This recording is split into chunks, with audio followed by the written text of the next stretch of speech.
My name is Harper Lawson. For 12 years, I paid part of my parents' mortgage every month, rain or shine. Good job, bad job, didn't matter. Mom called it helping keep the family home. Dad called it family responsibility. Then one Tuesday afternoon, I lost my job. 3 hours later, I came home. My key didn't work. My room was empty. And my mother texted, "We can't carry you now. Your brother needs the room."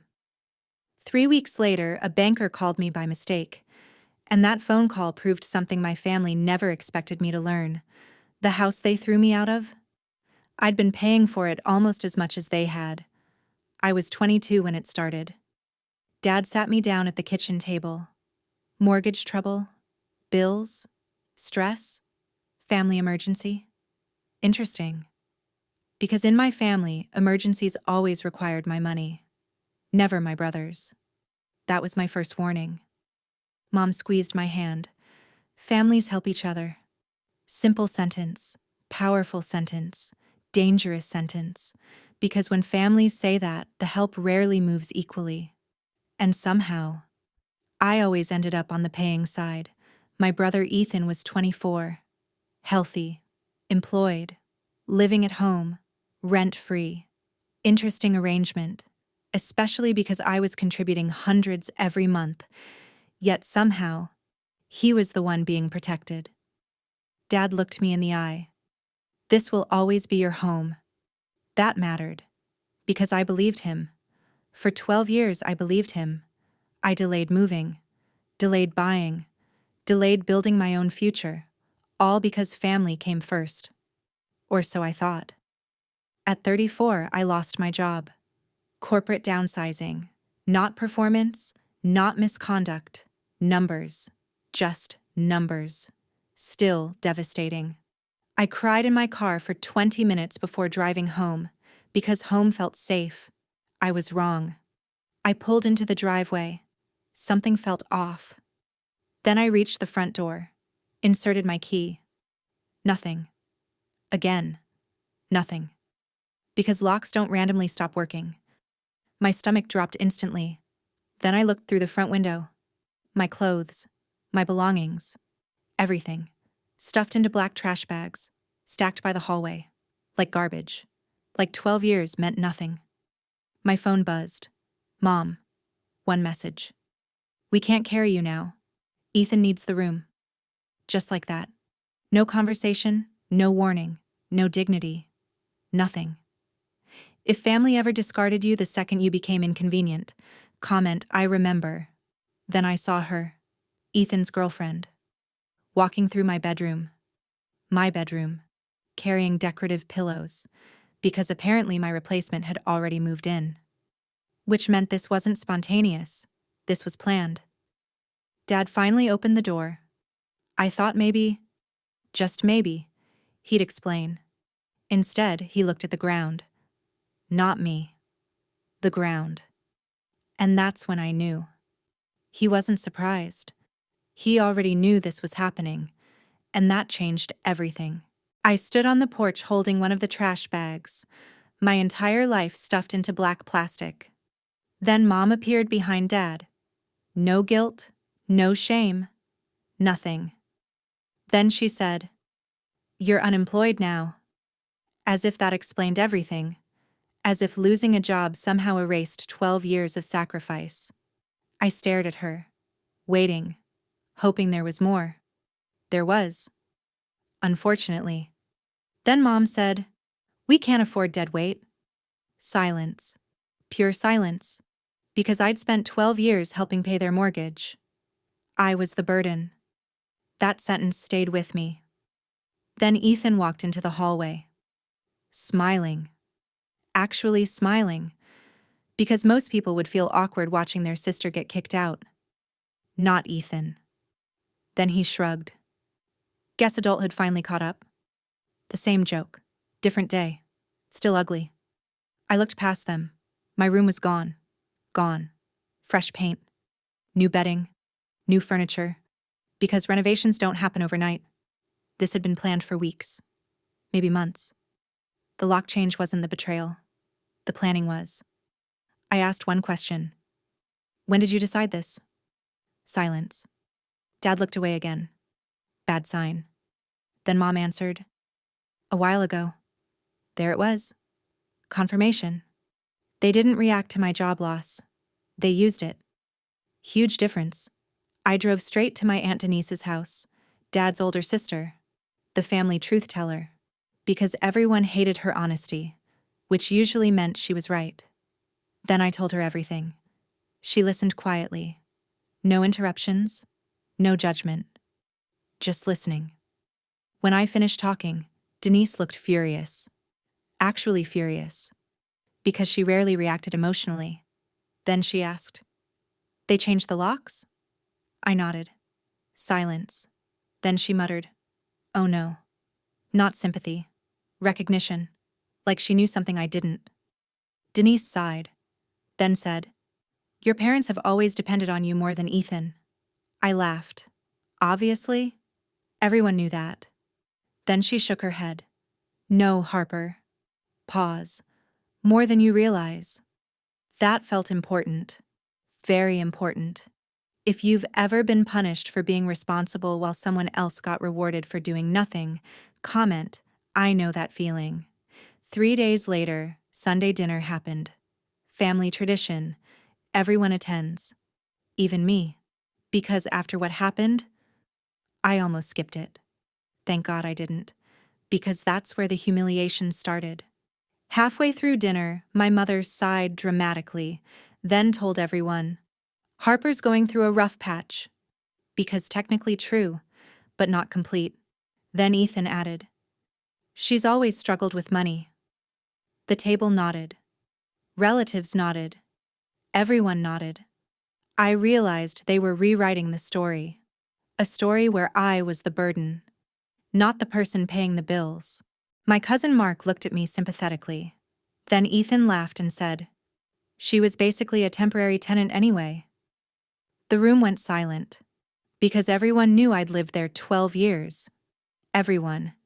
Yet nobody corrected him. That hurt more than the joke. Then Mom nodded.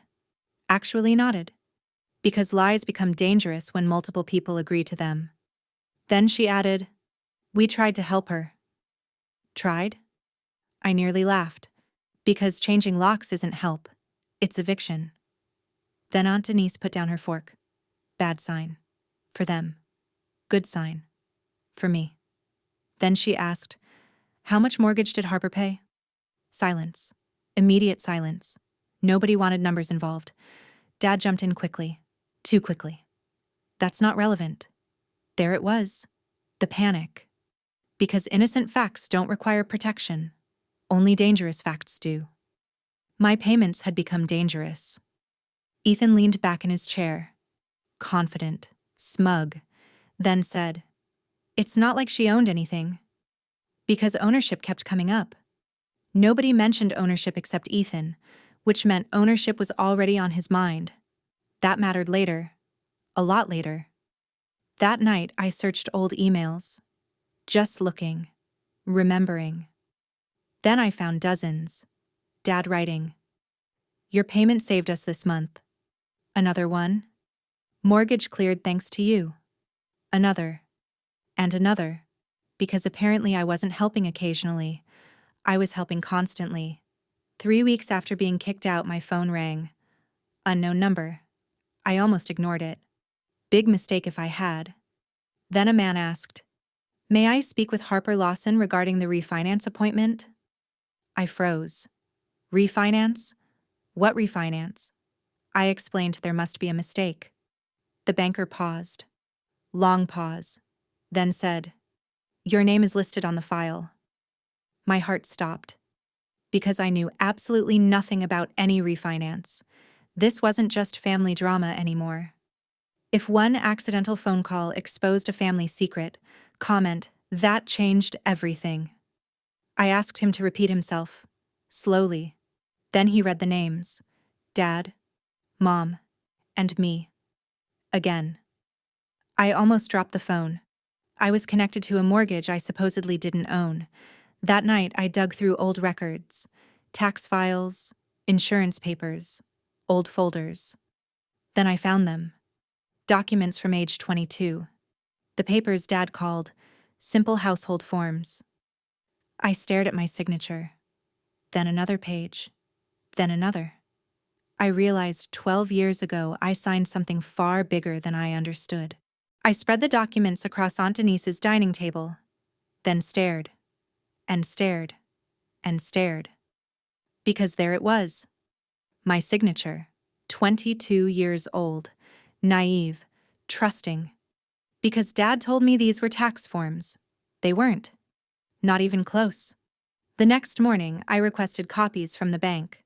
When they arrived, I nearly stopped breathing. Co-borrower support documentation, credit qualification records, income verification, my income, my credit score. For 12 years, I thought I was helping, because according to the bank, I wasn't just helping. I was one of the reasons they got approved at all. Every sacrifice felt a lot bigger. The banker explained everything. Simple, professional, brutal. At 22, my credit profile helped secure better mortgage terms. Interesting, because while Ethan was spending money, I was helping build the foundation under that house, without even realizing it. Then one thought hit me. If my name helped them get the house, how could they throw me out of it so easily? Then I added the numbers. Month after month. Year after year. 12 years. Mortgage payments. Emergency payments. Late payment rescues. Because the total wasn't small. Not even close. I stared at the final number. I understood something painful. I hadn't delayed my future by accident. I'd been financing someone else's. Then I found something unexpected. An old text thread. Years old. Dad texting me. Don't mention this payment arrangement to Ethan. I froze. Because secrecy means awareness. Awareness means intent. Then a worse thought appeared. What if Ethan knew more than he pretended? His smile the day I got kicked out felt different. Then I checked social media. Bad habit. Good timing. Ethan's girlfriend Brianna had posted photos. Fresh paint. My old room. Then the caption, "Can't wait to make this house ours." Because I had lost my room 3 weeks earlier. Yet somehow, they were already talking about ownership. And for the first time, I realized I hadn't been replaced. I'd been planned around. I called the bank again. This time asking questions. Lots of questions. Then the representative accidentally revealed something huge. The refinance wasn't routine. It was designed to remove names, specific names, including mine. Getting kicked out looked a lot less personal and a lot more strategic. Then I saw the proposal. Parents refinance. Mortgage rewritten. Ownership transferred later. Ethan becomes successor. Boom. There it was. The plan. Simple. Clean. Cruel. Use my credit. Use my money. Use my loyalty. Then erase me. That hurt more than changing the locks. Then I found the document that made me sick. Signed by Dad. Official statement. One sentence highlighted. Harper Lawson made no material contribution to the property. I actually laughed. Dark laugh. Because I had spent 12 years sacrificing for that house. 12 years. And with one sentence. Dad had tried to erase all of it. Because lies are dangerous. But documented lies? Those are gifts. I knew exactly how this story was going to end. For 2 weeks, I gathered everything. Bank records, emails, texts, mortgage statements, photos, screenshots, receipts. Because truth leaves a paper trail. And by the end of those 2 weeks, I had a folder thick enough to destroy every story my family had told. I didn't know it yet. But they were about to invite me to a meeting, and they thought I was coming alone. 3 days later, Mom called. Because after changing the locks, she suddenly wanted to talk. Then she said, "Let's handle this like adults. Family translation. We need something." and judging by her tone, they needed it badly. The meeting happened at my parents' house. Ironically, the same house I supposedly had no connection to. Mom, Dad, Ethan, Brianna, and one attorney. Everyone waiting. Everyone smiling too hard. Bad sign. Then the attorney slid documents across the table. Release forms. Claim waivers. Acknowledgements. Because nobody had even greeted me yet. Straight to paperwork. Straight to signatures. That told me everything. Ethan already had champagne chilling. Actual champagne, because confident people celebrate outcomes, arrogant people celebrate assumptions, and Ethan assumed this meeting was over before it started. He was wrong. Very wrong. Mom grabbed my hand, then immediately started crying. Classic. Then she said, "Please don't destroy this family." Because families always become sacred the moment consequences arrive. Not before. Never before. I knew exactly how this meeting would go. Dad leaned forward, serious voice, then said, "You never owned part of this house." Interesting statement, especially because I had documents proving otherwise. Then he added, "Just sign and move on." I almost laughed, because Dad still thought I knew nothing. Then I placed my folder on the table. Thick. Heavy. 12 years thick. Because everyone's confidence vanished immediately. Mom stopped crying. Ethan stopped smiling. Dad stopped talking. The room felt different. If you've ever kept receipts while people lied about you, subscribe and comment. The folder came out. I opened the folder slowly.